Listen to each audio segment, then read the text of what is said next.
This story actually belongs to my stepmother and her close friend, but I also have my own experiences. I'm just hesitant to share some of mine, so I'm hoping that telling someone else's story will help me open up a bit. My stepmom didn't always have the best relationship with us growing up, but she told my sister, who's about 3 years older than me, and me this story as a way to scare us into being more cautious. It's her family's stranger danger story.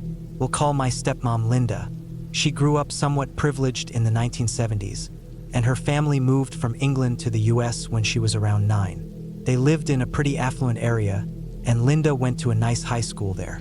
She befriended a girl named Emma, who wasn't exactly part of Linda's usual crowd. Emma was a bit of an outsider, a nature-loving type, and not the typical popular girl. Despite their differences, they became close friends, and Emma introduced Linda to hiking, fishing, sailing, and other outdoor activities. There are even some funny pictures of them camping, where Linda looks utterly miserable with dark circles around her eyes. Thanks to Emma's influence, the two of them often did these types of activities together. One Sunday, they decided to hike some hills about an hour away from where they lived. Linda put on her very expensive hiking shoes, and the two of them set off for the trails. Emma parked the car in a large clearing where there were makeshift parking spaces marked with wooden posts, but there were no other cars around. In hindsight, this would seem significant. They started hiking up the hill off the beaten path because Emma liked to push the limits a little. If you asked Linda about the hike, she'd probably complain for a good 15 minutes about how sticky and buggy it was. Eventually, they reached the top, but Linda was done. Her pampered side was starting to show, and she groaned, prompting Emma to reluctantly agree they'd rest before heading back down. They'd been going downhill for maybe 10 minutes when Linda started complaining again. Emma noticed they weren't on the hiking trail anymore. Instead, they were walking down the side of the road. There they were, two girls dressed for a hike walking down a rough road. After only a few minutes, a rusty red truck pulled up beside them. The man driving rolled down the window and smiled at them, asking if they needed a ride. He had a thick beard, a baseball cap pulled low, and long, unkempt hair. He greeted them warmly, and although Linda described him as charming, Emma's instincts immediately kicked in, and she felt uneasy. Despite Emma's hesitation, Linda convinced her that it would be a short ride down to their car, and they climbed into the passenger side. The man directed them to the back seat, and the two girls climbed over the seat and into the back. As the truck rumbled to life, Emma's gut told her something was wrong, but she stayed quiet for Linda's sake. The back seat wasn't filthy, but Emma noticed a rope on the floor behind the driver's seat and several boxes of plastic wrap half hanging out from under the passenger's side.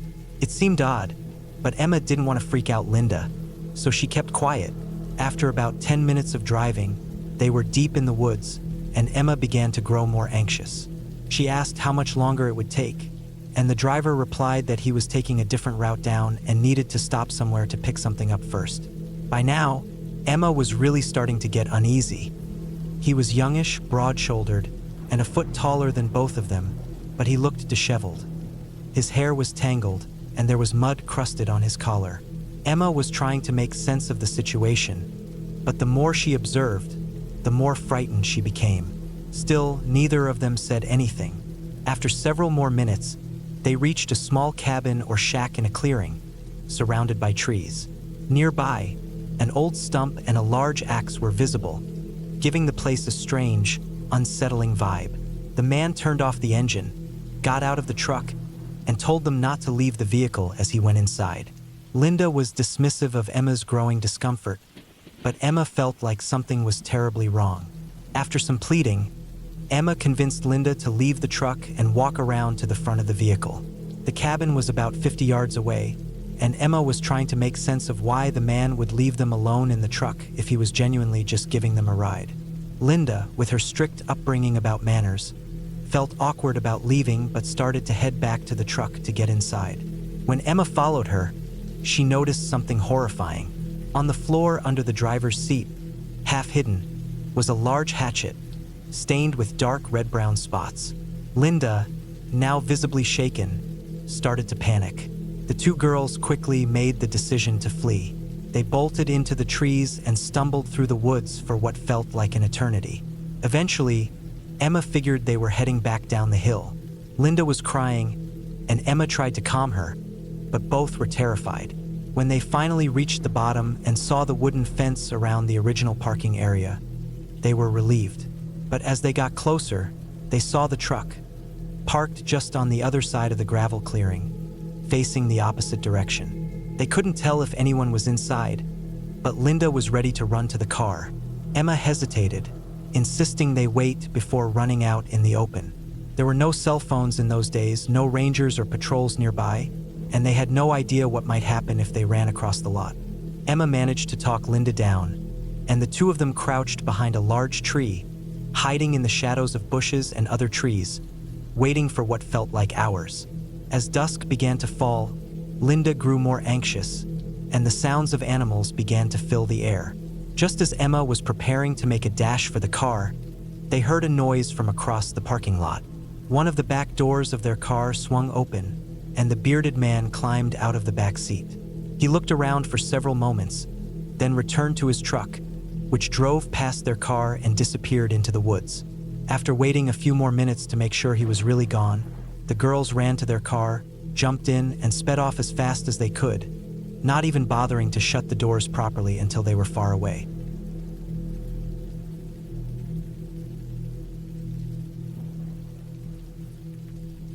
Last summer, I went on a hike with 3 of my friends, 2 girls and 1 guy. We'd been hanging around, just getting high, when we got bored and decided to do something more active. I told them about a spot I knew in the countryside, where a river meets a creek. If you cross it, there's a trail that leads up to a mountain and a small pond. We stopped by a gas station on the way to grab some snacks, drinks, and smokes for the hike. Everything was going smoothly as we drove. When we arrived, there were 2 women standing near the trail entrance. They looked really nervous, but we didn't pay much attention since we were all pretty stoned. I lit a cigarette, and one of the girls asked if she could have one too, so I handed her one. I couldn't help but notice that she had the dirtiest, longest nails I'd ever seen, but I didn't think too much of it. I assumed they were just drifters or hippies or something. We set off down the trail, and everything was fine for a while. About 15 minutes into the hike, we came across 3 men standing off to the side, looking down at a hole in the ground. From where we were, we could tell it was a hole probably about 50 to 100 feet away. They didn't notice us because we were laughing and being loud. We all thought the scene was a little unsettling, but we kept walking. We reached the pond and took a break to smoke a blunt. While we were smoking, my friend, who was walking near the water's edge, started scanning the bank. He found a hatchet, a really clean one, almost too clean. It was about 90% buried in the dirt. Not far from it, maybe 5 feet away, was an empty acetone can and a Ziploc bag full of blood. Now, my friend didn't scare easily. He used to play lacrosse with me, but even he was thrown off. He walked over to us without saying a word, just sat down, and after we finished smoking, he said, "Hey, you guys need to come look at this." He showed us the hatchet, the acetone, and the blood-filled bag. The girls freaked out, and one even threw up. I took off my shirt and used it to pick up the hatchet in case it was a weapon or had fingerprints on it. But it was completely clean. I assumed the acetone was for cleaning it. I didn't notice at first, but on the blood bag, there was a number 19 written in Sharpie. I felt uneasy and suggested we just leave. We packed up and started heading back down the trail. As we approached the entrance, I saw one of the guys we'd seen earlier coming out of the bushes a few feet from the trail. He looked frantic and was sweating. I greeted him casually, trying not to seem threatening, and he asked what we were doing. I told him we were just out for a hike and a smoke, and then I asked him the same thing. He said he'd lost his keys the night before and had come back looking for them. I recognized him by the jacket he was wearing. It was definitely the same guy we had seen earlier. The other 2 guys were nowhere to be seen. He then looked at one of the girls, the one who had gotten sick, and asked her if she was okay and if he could help. My buddy told him to get lost and that we weren't looking for any trouble. The guy stared us down for a moment, then agreed and started walking behind us, acting like he was looking at the ground, but I could tell he was watching us from the corner of his eye. We decided to pick up the pace, and sure enough, he didn't follow us. We got about 20 feet from the start of the trail when I saw the other 2 guys sitting by our car, staring inside. I told the girls to wait by a bench while my friend and I approached them to ask what they were doing. They both looked at us with such malice that I got a bad feeling in my gut. The smaller one of the two started walking toward my friend with a creepy grin and asked him if he wanted to see his two little friends get taken advantage of by real men. As soon as he said that, I hit him with a punch to the jaw. He wasn't even looking at me, but I just knew I had to do something. At that moment, I saw the other guy reaching for something in his pocket, so my friend took him down by kicking his legs out from under him and slamming him to the ground. Just then, we heard one of the girls scream. I turned around and saw the guy in the jacket, now only about 6 feet away from the bench. We ran to our car, unlocked it, and jumped in. The smaller guy was still on the ground, and my friend was keeping the other guy pinned down. The guy in the jacket came up to me and hit me, and I was a bit dazed, but I managed to tackle him and started punching him. My buddy ran over and kicked the guy pretty hard, probably breaking something in his face because his head jerked to the side and his eyes closed. We quickly got up and left. We didn't say much on the way back.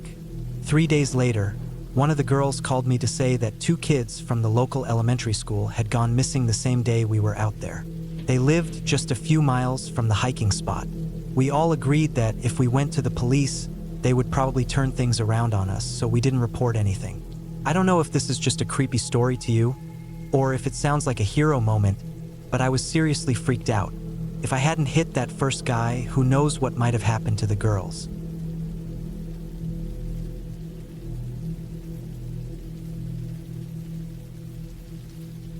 This took place a few months ago when my girlfriend and I were feeling bored at home, so we decided on a spontaneous hike.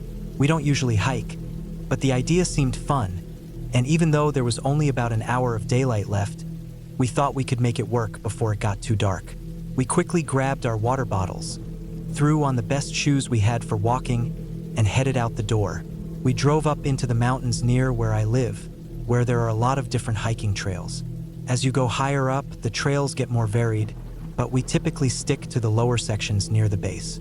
This time, however, we decided to push further up the mountain to try a trail my friend had told me about. We kept an eye on the time, figuring we'd hike for a little while and just enjoy being outside, wrapping it up before it got too late. When we arrived at the trailhead, we noticed there were no other cars parked along the road, which seemed a bit unusual. But since we still had about 45 minutes before it got dark, we didn't think much of it and kept going. We started down a fairly steep hill, then climbed up an equally steep slope on the other side. Once we made it to the top, it was smooth sailing. We spotted a lone coyote off the trail, some distance away, and a few rabbits. I jokingly mentioned that the rabbits might want to be careful with that coyote hanging around, and my girlfriend playfully hit me for it. Not even a mile into the trail, we came across a large fallen tree that formed a bridge over a dry riverbed. We decided to stop and climb around on it for a bit and snap some photos. We stayed there for about 10 minutes before getting back to the hike. We hadn't gone too far before she heard something rustling behind us in the trees. We paused, slightly unnerved by the size of whatever had made the noise, but decided to continue. However, after only a little while, she told me that she'd had enough and we should head back. By then, it was getting close to twilight, so I agreed, and we turned around to head back to the car. When we reached the fallen tree again, I noticed that my shoe had come undone, so I bent down to fix it, using the trunk of the tree for balance. That's when I looked back for the first time during the hike, which was unusual for me, but since I was having fun, I hadn't felt worried. I saw someone dressed entirely in black with a hood up, walking slowly behind us at a considerable distance. It didn't seem strange at first. After all, I wear black a lot, especially in colder weather, so I didn't want to make assumptions. Still, it made me a little more alert, so I mentioned the person to my girlfriend. By now, it was dusk, and we picked up our pace as we wound around a bend in the trail. When we rounded the next corner, I figured the person was much further behind, so I tried not to think much about it. But soon, I noticed they had closed the distance and were now about 50 feet behind us instead of the 100 feet before. We had sped up, so this concerned me. We quickened our pace further, and as we turned another corner, we suddenly started running without even saying a word to each other. It felt like a natural reaction. We just took off. We could see the trailhead in the distance with only the steep hills left to get through. We paused for a moment to catch our breath, but as I turned around again, I saw the person had stopped running when they saw me looking back. It was like they were trying to act like they were just walking casually. I shouted for us to go, and we sprinted down the hill as quickly as we could. The little remaining light struggled to make it through the thick trees, and the steep hill made it hard to run. We nearly tripped several times, stepping on rocks and loose brush, but somehow managed to keep going without falling. We didn't look back. We made it to the bottom of the hill, but there was still the climb up the initial slope to deal with. Once we made it up, we'd be out. We pushed through and finally made it back to the car. I let out a quick sigh of relief as I started the engine, my heart pounding and adrenaline rushing as I backed onto the road. As I started to drive away, I saw the person at the trailhead, looking out from the trees. Their hood had fallen off, revealing their pale face and hollow eyes, lit only by a lantern near the trail. They were holding something in their hand, but it was too dark to make out. I wasn't about to stick around to find out what it was, so I shifted into drive and floored it, leaving them behind as I sped away.